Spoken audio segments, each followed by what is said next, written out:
time I did this jumped out of the thing and hit me in the face, so I'm feeling just a little bit nervous, particularly about the microphone. I might just gradually, as I get into this, I might actually just try holding it. And but actually before hold it. Yeah. Actually, listen. What I'm going to do before I start holding it is a slight kind of reference to how I ended last time. If you were here last time, I knew you were, and you particularly wanted me to go into production. You remember at the end of my last month's one, I did the annotated, abridged version of the Bible. Remember that version? Yeah. Well, I was trying to go into production and have these because you particularly wanted these little purple things to buy. But we had problems with the printers, so I decided to go into a slightly different medium, and this is the first comedy night merchandising, and it gives me an opportunity to take my clothes off.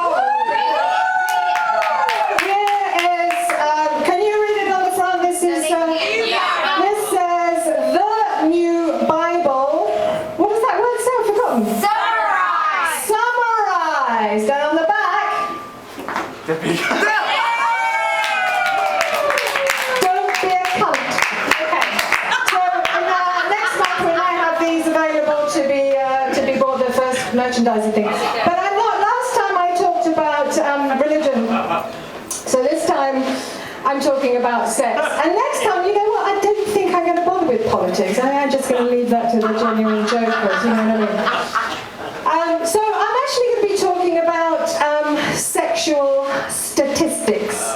You know how many times I practice saying that with flossing, not flossing, you know, sexual statistics.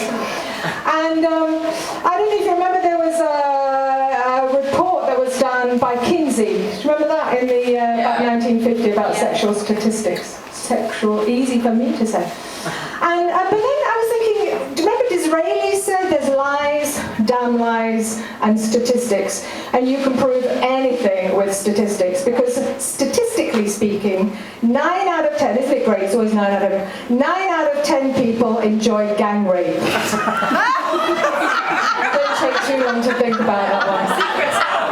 Also, statistically speaking, 50% of all newlyweds, when asked, said that they were quite keen to experiment with anal sex. You know, anal sex, the new black. Another way of looking at that might be that 100% of all grooms were interested in experimenting with anal sex. Yes, girls? Speaking of anal sex, which I was, brings me very neatly to what do anal sex and spinach have in common? If you were forced to have it when you were a child, you're very unlikely to enjoy it as an adult.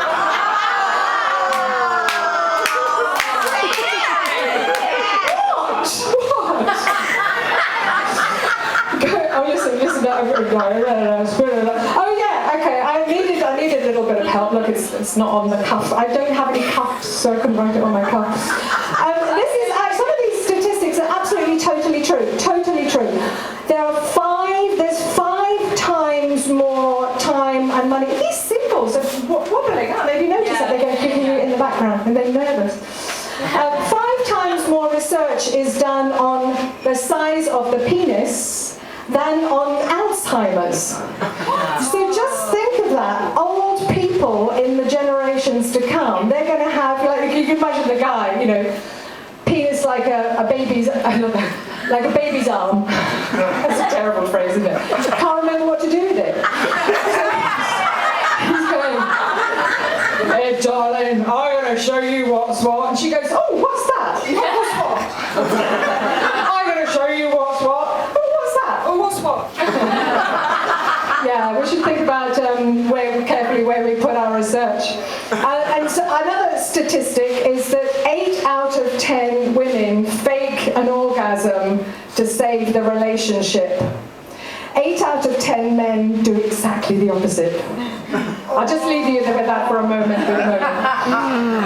10 men do the opposite. Yeah, and this genuine statistic, and this is the one that had me absolutely gobsmacked, is is that the average ejaculatory speed, and Marsha, that means the speed that the spunk comes out of the top is 28 miles per hour, and in kilometres, yes, you Google, stick that in Google, baby. 45 kilometres an hour. Seriously, I kid you not. 28 miles an hour, 45 kilometres an hour comes shooting out. I was thinking, you're walking down Via del Corso and you get, and it's supposed to be like, I was talking to a friend of mine on the phone last night saying it's an average, this is serious, saying it's like averagely, it's like a teaspoon, and he was saying, he's Italian, he was saying, I don't have a teaspoon, I have a soup spoon. A soup spoon is at least a soup spoon. And I was going, yeah, whatever, you know. But anyway, it's somewhere between a cocaine spoon and a ladle, you know what I mean, depending on how much pineapple juice you've been drinking. You're walking down Via del Corso and something like that hits you at that speed on the back of the neck. It's going to fucking deck you, isn't it? You know what I mean? 28 miles an hour. I'm absolutely amazed. And another Kingsley, part of the Kingsley report, was that 75%, sorry, I think this is totally true, 75% of men come within 2 minutes of penetration. He does actually have the good grace to say that that might be slightly disappointing for some, slightly less reactive wives, was how he puts it in his report. The other thing is that this gobbet, I'm going to call it a gobbet of spunk, okay? It could be this size, it could be this size. I'm going to call it a gobbet. The average gobbet of spunk has 6 calories. And it's full of all this great stuff. The boys are going to love this. Listen, by the way, afterwards, if you want to thank me when I've talked about this afterwards, mine's a Diet Coke, I'm keeping the advantage. Anyway, 6 calories. And the average amount of calories burnt during sex, funnily enough, is 6. So my suggestion to the guys, get it in the mouth, 2 minutes, she's burnt 12 calories, you're only giving her 6, you've got a 6 calorie advantage. Where's the problem with that? I mean, you can always bring a friend. If I'm going to not end this evening in pronto soccorso with fingernails being removed from my face, I'm going to be in and out in the 2-minute thing. So how's it been for you? It's been lovely for me. Thank you very much.